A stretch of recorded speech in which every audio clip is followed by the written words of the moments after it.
Suriname. Hey, dit is dat ding. Ja toch?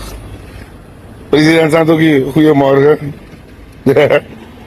Wat bent u daar gaan zoeken? U vraagt uzelf af waar, hè? Wat bent u daar gaan zoeken?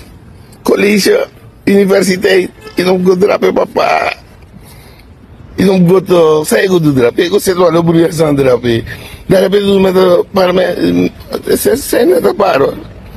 Ze hebben het hier hoor. Ze hebben het hier. Ze zijn geschoold hoor. En die kinderen zijn mondig en ze beten van u af. Maakt niet uit welke ras dan ook. Je hebt dat voorzien bij dat blakke man vrijposten. Maar nu is het iedereen. Dan de allemaal vieren tot pres. Maar ook bij waarschuw je toch. Suriname lust u niet meer. Die mensen lusten jou niet meer. Ik weet niet binnen de VAP in hoeverre ze je nog lusten. Maar ik zou het knap spelen. Ik zou afstappen van voorzitterschap van VAP. Want u brengt VAP naar de verdoemenis, naar de afgrond. Die staan, hier weinig woorden. Maar ze gaan afrekenen met jou. Wanneer ze in dat hokje zijn, gaan ze afrekenen met je. Geloof me. Pres, bewaarschuwing. No go pekon mande. No go pekon mande. Ja toch? Pekon mande, dus wanneer accepteer me. Dus wat die dame probeert te zeggen. U draait om uw cirkel heen, toch? U ziet het vliegen.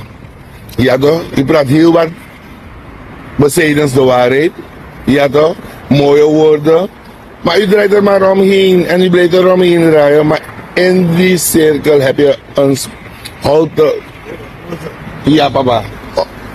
Is hol hoor. En wanneer je op een lege vaartstraat hoor je toepoem. Je hoort een echo. Dus niemand gelooft meer in die leugens. Ja toch? Zijn leugens. Zijn leugens hoor.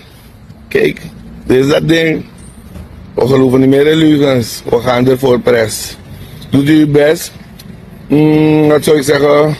En dan begin salaris zou ik gaan verhogen. No doen. No doen. En wie is die doen? Je mag abeng. Want nu aan uw generatie, uneluk achteruit jaren, unelhoor spiegel. Olusio.